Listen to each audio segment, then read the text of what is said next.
मेरी प्यारी बहनों, आप सबको नमस्कार। हर हर महादेव। आज आप सबको एक छोटा सा प्यारा सा नाच गीत सुना रही हूँ।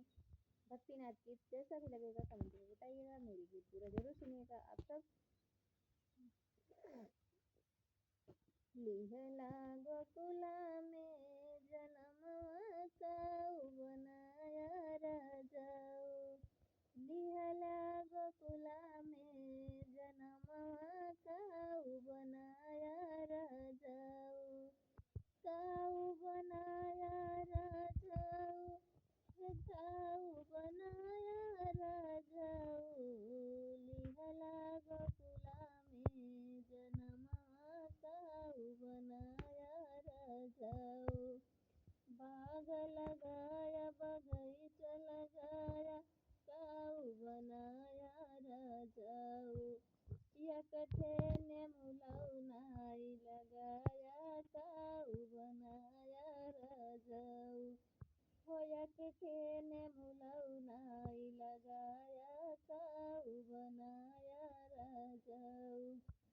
काऊ बनाया राजाऊ, काऊ बनाया राजाऊ। एकठे ने मुलाऊ नाई लगाया काऊ बनाया राजाऊ।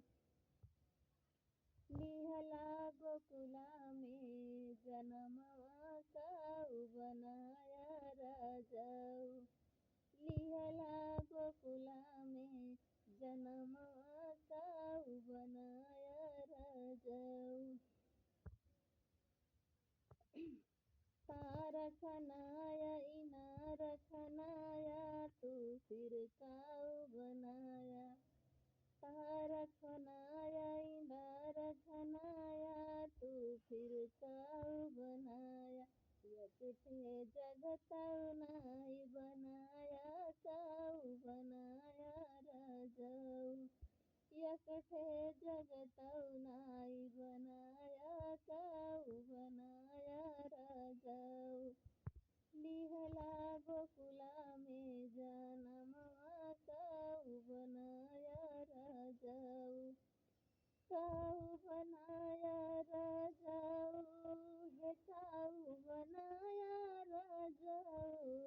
लिहला गोकुला में जन्मवा काऊ बनाया राजाऊ। महला बनाया दो महला बनाया काऊ तुहिन बनाया। महला बनाया दो महला बनाया तब फिर काऊ बनाया। एकठे खिड़की नाई लगाया काऊ बनाया राजाऊ। एकठे खिड़की नाई लगाया काऊ बनाया राजाऊ। लेहला गोकुला में जन्मवा